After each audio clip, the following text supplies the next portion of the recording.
Tatăl nostru care ești în ceruri, sfințească-se numele Tău, vie împărăția Ta, facă-se voia Ta, precum în cer, așa și pe pământ.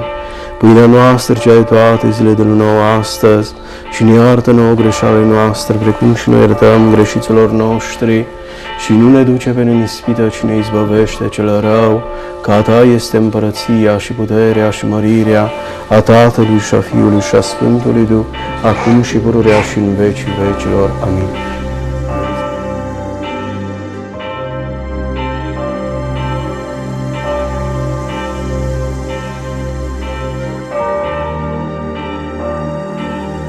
Pomenește-mă, Doamne, când vei veni într-o împărăția Ta, nu spre judecată sau spre o sână să fim în împărtășirea cu Sfintele Tale taine, Doamne, ci spre mântuirea sufletului și trupului. Amin.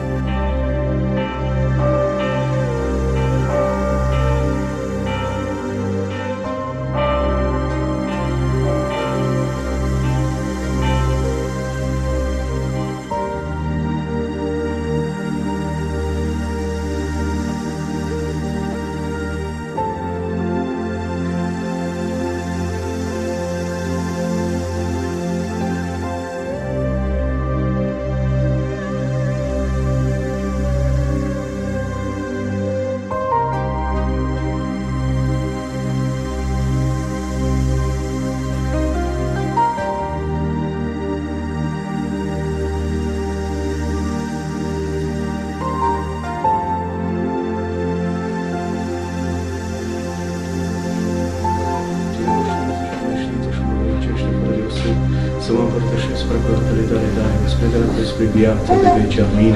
Cine-i Tale, certai că Dumnezeu părtaș mă primește, că nu voi spune taina Ta vrășmașă tăi, sărătăre îți vedea ca Iuda, și că Tu la pomenește-mă, Doamne, când vei veni într-o împărăția Ta, nu spre judecată sau spre o sână să-mi fie mie împărtășirea cu Sfintele Tale taine, Doamne, ci spre dămâduia sufletului și trupului.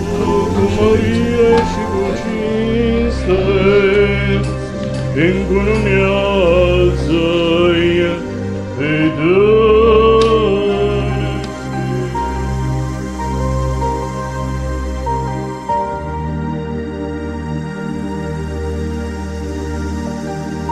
Să nu uitați de părinții care v-au născut și v-au crescut, așteptând cu drag ziua anunții voastre.